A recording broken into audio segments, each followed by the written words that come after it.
অনেকের কাছেই প্রমোদতরী স্বপ্নের মতো এক দুশ্চিন্তামুক্ত অবকাশের বাহন। কিন্তু এই অস্থায়ী শহর কি আসলেই সম্পূর্ণ নিরাপদ? মহামারীবিদদের মতে আনন্দ ভ্রমণের এই রঙিন পর্দার আড়ালে লুকিয়ে আছে বড় ধরনের স্বাস্থ্য ঝুঁকি। সম্প্রতি আন্তর্জাতিক গণমাধ্যমগুলোতে প্রকাশিত একটি প্রতিবেদন বিশ্বজুড়ে উদ্বেগ ছড়িয়েছে। পশ্চিম আফ্রিকা উপকূলে একটি বিলাসবহুল জাহাজে দেখা দিয়েছে হান্টা ভাইরাসের প্রাদুর্ভাব। ১৫০ জনেরও বেশি যাত্রী এখন কেবিনে বন্দী। সংক্রমণের শিকার হয়ে প্রাণ হারিয়েছেন ৩ জন। সাধারণত ইঁদুরের বজ্র থেকে ছড়ানো এই ভাইরাস এখন বিশ্ব স্বাস্থ্য সংস্থার তদন্তের বিষয়।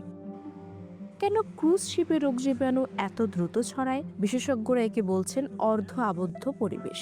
এখানে হাজার হাজার মানুষ একটি নির্দিষ্ট সীমানার ভেতরে একই বাতাস, একই খাবার এবং একই পানি ভাগাভাগি করেন। প্রমোদতরীর জনাকীর্ণ ও আবদ্ধ স্থান যেমন লিফট, থিয়েটার বা বারের মতো ছোট জায়গাগুলোতে মানুষের অত্যন্ত ঘনিষ্ঠ সংস্পর্শ ঘটে, যা যে কোনো সংক্রমণ দ্রুত ছড়িয়ে দিতে মূল ভূমিকা পালন করে। পাশাপাশি জাহাজের বুফে ডাইনিং ব্যবস্থা এবং একই পাত্রের বারবার ব্যবহারের ফলে নোরোভাইরাসের মতো ভমিটিং বাগ ছড়ানোর একটি প্রধান মাধ্যমে পরিণত হয় ডাইনিং সার্ভিস। এছাড়া জাহাজে যদি পুরনো বা নিম্নমানের বায়ু চলাচল ব্যবস্থা থাকে, তবে কেবিন ও অন্যান্য বদ্ধ স্থানে বায়ুবাহিত রোগ জীবাণু এক জায়গা থেকে অন্য জায়গায় খুব সহজেই ছড়িয়ে পড়ে।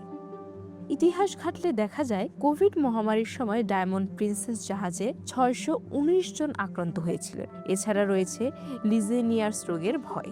জাহাজের গরম পানির টব বা স্পা থেকে নির্গত অতি ক্ষুদ্র জলীয় কণার মাধ্যমে এই ব্যাকটেরিয়া সরাসরি মানুষের ফুসফুসে হানা দেয়। চ্যালেঞ্জটা আরও গভীর হয় যখন রোগীরা আইসোলেশনের ভয়ে উপসর্গ গোপন করেন। এছাড়া জাহাজের চিকিৎসা সেবা স্থলভাগের হাসপাতালের মতো অতটা আধুনিক বা স্বয়ংসম্পূর্ণ নয়। ক্রুজ ট্রিপ প্রবীণদের কাছে জনপ্রিয় হওয়ায় সংক্রমণের ঝুঁকি এবং ভয়াবহতা উভয়ই এখানে কয়েক গুণ বেশি। যদিও বর্তমান সময়ে ক্রুজ লাইনগুলো তাদের পরিচ্ছন্নতা ব্যবস্থা অনেক উন্নত করেছে, তবুও এই ভ্রমণের মৌলিক কাঠামোটি এখনও জনস্বাস্থ্যের জন্য একটি বড় চ্যালেঞ্জ। তাই নীল দিগন্তের হাতছানিতে সাড়া দেওয়ার আগে স্বাস্থ্য সচেতনতা এবং দ্রুত পদক্ষেপ নেওয়াই হতে পারে আপনার সুরক্ষার চাবিকাঠি।